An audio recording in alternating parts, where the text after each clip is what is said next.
नमस्कार एक बार फिर से। और अब जो है पारी बदल गई है। इसके पहले डिप्टी सीएम साहब से मेरी बातचीत आपने सुनी, जनार्दन मिश्रा जी से मेरी बातचीत आपने सुनी, सत्ता पक्ष के लोगों से मैं बातचीत कर रहा था। और अब विपक्ष से राजेंद्र शर्मा जी आए हैं। आपका बहुत बहुत स्वागत है सर विस्तार न्यूज़ के इस मंच में। विस्तार आपकी धरती रीवा पहुंचा है। नमस्कार ज्ञानंद जी, नमस्कार विस्तार की टीम को और यहाँ पर उपस्थित समस्त उपस्थित जनों को प्रणाम।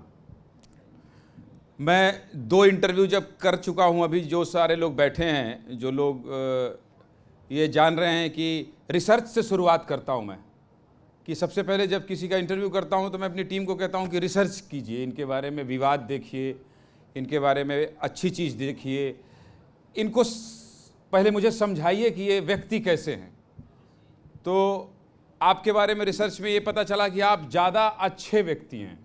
इतना अच्छा नहीं होना चाहिए, राजनीति में अनफिट हो जाता है ज़्यादा अच्छा व्यक्ति। चलिए धन्यवाद। ये गलत तो नहीं बोल रहा हूँ मैं, आप ज़्यादा अच्छे व्यक्ति हैं। और मुझे लोगों ने भी फीडबैक दिया कि बड़े स्ट्रेट फॉरवर्ड हैं, सज्जन व्यक्ति हैं, और इस चक्कर में वो चुनाव तो लड़ते हैं लेकिन उनकी अच्छाई जीतने नहीं देती उन्हें।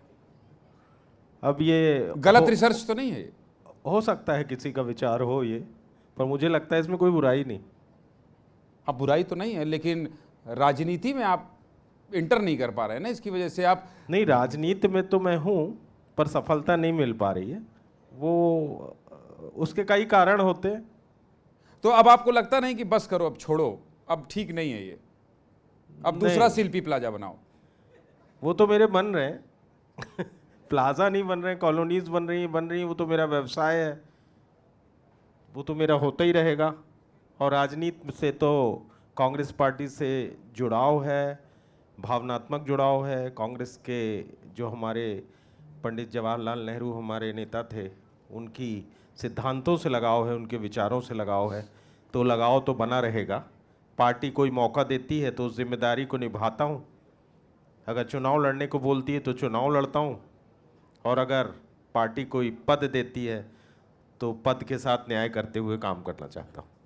अच्छा, मैं ये जानना चाहता हूँ, आपको लगा नहीं कि इतने दिनों से अगर आप लगातार चुनावी राजनीति में है, कहाँ कमी हो जा रही है, क्या चूक हो जा रही है? क्या लगता है आपको? आप एनालिसिस तो बहुत करते होंगे कि चूक कहाँ हो रही है?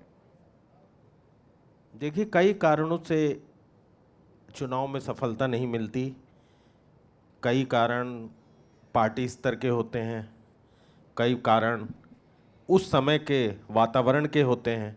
और जो हमारे नेता कमलेश्वर पटेल जी ने भी बोला था कि कहीं ना कहीं भारतीय जनता पार्टी का जो माइक्रो मैनेजमेंट है और जिस तरीके से वो चुनाव में पैसे से काम करते हैं, अब आजकल तो आप देखिए, मुझे तो लगता है कि शायद ही कोई दल सत्ता से हटे, क्योंकि 6 महीने पहले वो बांटना शुरू करता है। कोई 3,000 रुपये महीना देगा, कोई 4,000 रुपये महीना देगा। ईमानदारी से बताइएगा, आप चुनाव लड़ते हैं तो नहीं बांटते? जरूरत नहीं पड़ती, कार्यकर्ताओं को काम अच्छा, करने के लिए मदद वजह है जो करता है आप हार जा रहे हैं, समझ में आया यही तो वजह नहीं है कि गड़बड़ हो जा रहा है? नहीं नहीं नहीं, ये कोई वजह नहीं है भाई, दूसरा कोई बांट दे रहा है, आप भाई। नहीं बांट रहे हैं। ऐसा नहीं, बांटने की बात मैं इस तरीके से कर रहा हूँ कि चुनाव के 6 महीने पहले आप एक योजना लाते हैं, बोलते हैं हम महिलाओं को 1,250 देंगे, 3,000 रुपये देंगे, इस किस्म की बात करते हैं।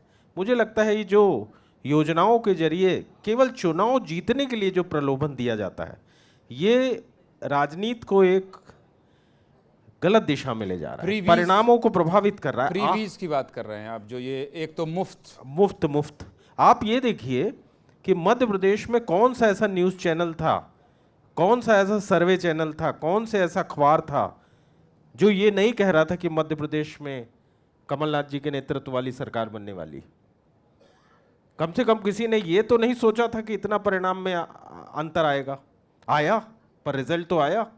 इसमें कहीं ना कहीं इसका जब हम इंट्रोस्पेक्शन करते हैं तो उसमें 2-3 चीज़ें बात खुल के आती हैं। एक तो जो चुनाव के टाइम में जिस तरीके से आचार संहिता के दौरान किसान सम्मान निधि दी गई, लाडली बहना का पैसा दिया गया, आचार संहिता लगी हुई है, उसी बीच में चुनाव था 17 तारीख को।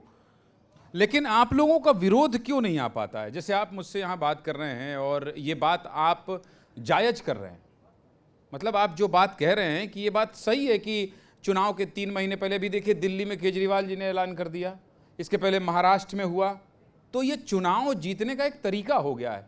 इसमें हालांकि कांग्रेस भी अछूती नहीं रही है। छत्तीसगढ़ में जब भूपेश बघेल के नेतृत्व में सरकार बनी तो वहाँ उन्होंने क्या किया, उन्होंने कैसे धान का समर्थन मूल्य बढ़ाया, ये सब राजनीतिक मुझे लगता है प्रयास हैं सरकार बनाने के लिए।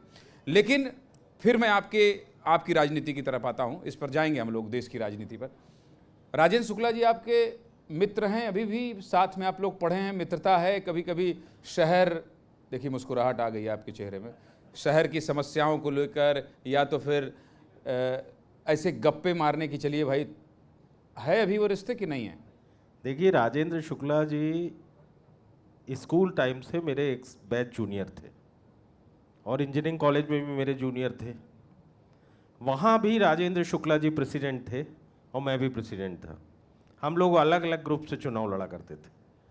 तो भावनात्मक और सैद्धांतिक विरोध हम लोगों में हमेशा रहा।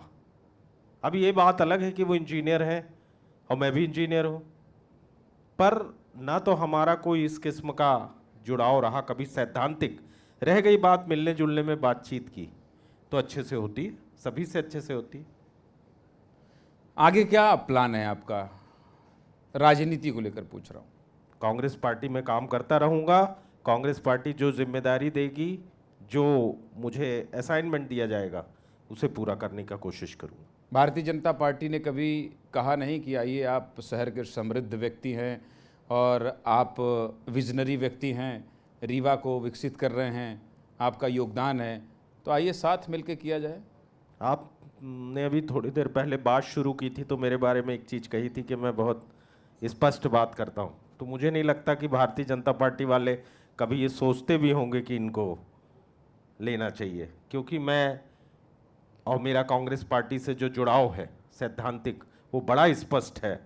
और इस कारण मेरा कभी भी ना तो वो मुझे ऑफर करते और ना मैं वहाँ जाने की कभी सोचता। तो आगे राजनीति में लड़ते रहेंगे? अभी चुनाव लड़ने की इच्छा है? पार्टी जो जिम्मेदारी देगी करूँ। पार्टी कहेगी कोई पद संभालो तो संभालूंगा, पार्टी कहेगी चुनाव लड़ो तो लड़ूंगा, पार्टी कहेगी कुछ मत करो तो कुछ नहीं करूँगा। अच्छा, 1-2 सवाल और हैं। रीवा कितना बदला है?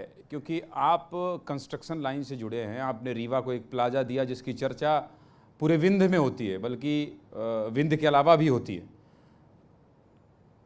कांग्रेस की सरकार जब रही है और अब बीजेपी की सरकार है, अब तो लंबा वक्त हो गया, बीच में कमलनाथ जी आए थे।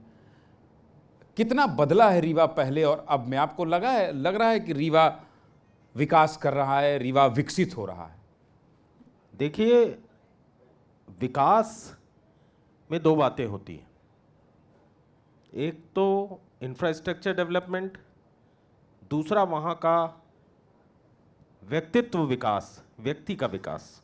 मुझे लगता है इंफ्रास्ट्रक्चर डेवलपमेंट तो इस देश में ग्लोबलाइजेशन के बाद जब धनागमन हुआ है, जो पीवी नरसिम्हा राव जब देश के प्रधानमंत्री थे, मनमोहन सिंह जब हमारे वित्त मंत्री थे, तो जो हमारे देश में ग्लोबलाइजेशन के बाद फाइनेंशियल फ्लो हुआ है, उस फ्लो ने केवल सरकार के खजाने नहीं भरे, जो ये रोड और फ्लाईओवर्स के रूप में दिखता है, वो हमारे आपका घर भी भरा।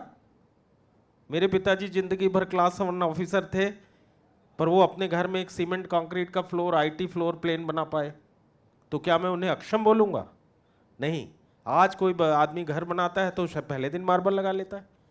ये धनागमन बढ़ा, बैंक के जरिए फाइनेंस मिलने लगे। मुझे याद है बजाज स्कूटर के लिए 8 साल 12 साल वेटिंग हुआ करती थी। आज आपके घर में मर्सिडीज बेचने आ रहे हैं लोग।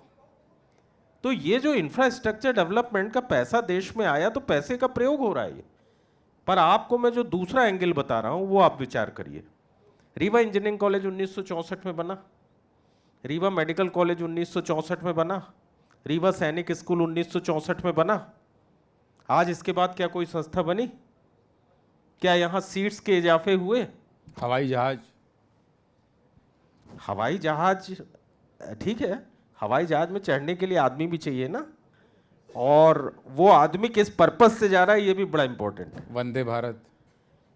ठीक है, ट्रेन तो पहले भी चली, अंग्रेजों ने भी देश में ट्रेन चलाई, रेल लाइंस डाली। अंग्रेजों को तो इस बात की बधाई देनी चाहिए कि उन्होंने भी हमारे देश में इतना बड़ा रेल नेटवर्क फैलाया।